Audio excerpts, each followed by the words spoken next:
We continue to see moving tributes for Queen Elizabeth across the globe following her death on Thursday. We learned today Queen Elizabeth's funeral will be Monday, September 19th. King Charles gave the order for a public holiday across the United Kingdom for the day of the funeral. Also today, a show of unity by the royal family. Princes William and Harry together to say goodbye to their grandmother.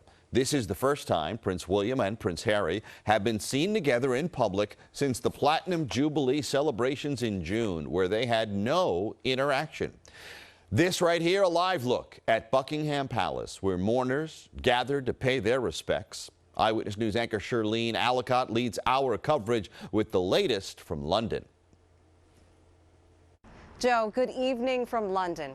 As the sun set on the second night of mourning, the palace revealed the first details of Queen Elizabeth's funeral. It is going to be taking place a week from Monday at Westminster Abbey. The arrangements announced hours after her son, King Charles, was officially named the new monarch. 3 cheers for His Majesty the King.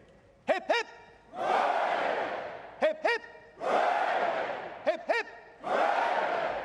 In a historic ceremony at St. James Palace in London, King Charles' official ascension to the throne, steeped in so much tradition. This was the first time the public has ever been able to see the ceremony, which was broadcast on live television. The king vowing to follow in his mother's footsteps, accompanied by his wife, Queen Camilla, and heir to the throne, Prince William.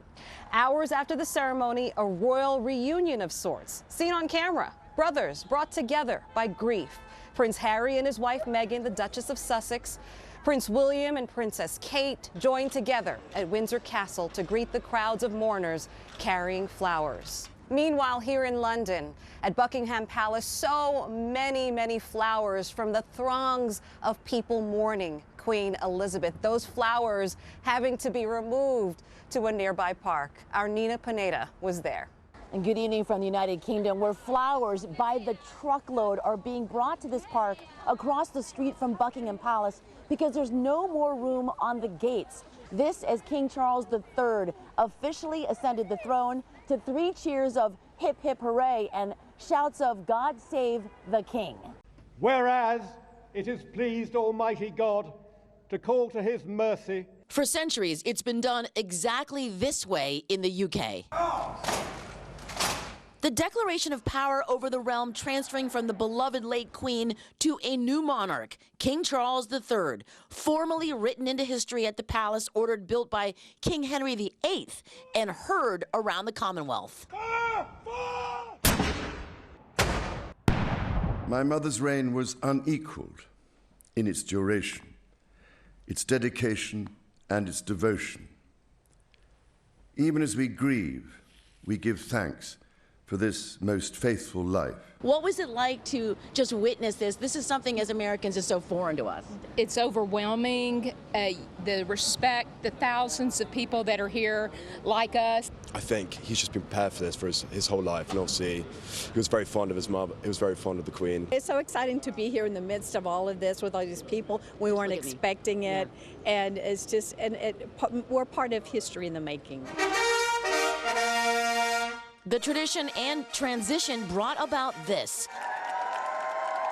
William and Kate, the Prince and Princess of Wales, together with Harry and Meghan, the Duke and Duchess of Sussex, brothers and heirs to the throne, so divided while their grandmother was alive, united to view tributes and greet mourners lined up outside Windsor Castle, paying respects to the Queen, who kept the public calm and carrying on from World War II through COVID. I think it's nice to see them together at last, especially when your mum's, it's at the end of the day, it's their mum.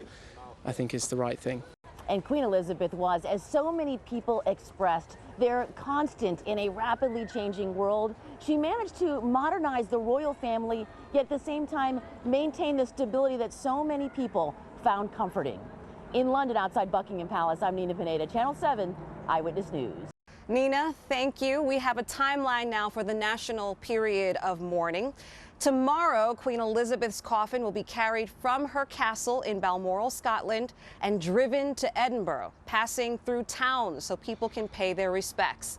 On Tuesday, the Queen's coffin will be flown to London and then taken to Buckingham Palace. On Wednesday, a procession will bring her casket to the House of Parliament and then placed in Westminster Hall, where it will lie in state for 4 days until her funeral, which will take place on Monday, September 19th at Westminster Abbey. She will be buried at St. George's Chapel in Windsor. Coming up, I am going to take you to the gates of Buckingham Palace to talk to some of those mourners, the many, many people who came to say a final farewell. In London, I'm Shirlene Ellicott, Channel 7 Eyewitness News. Back to you.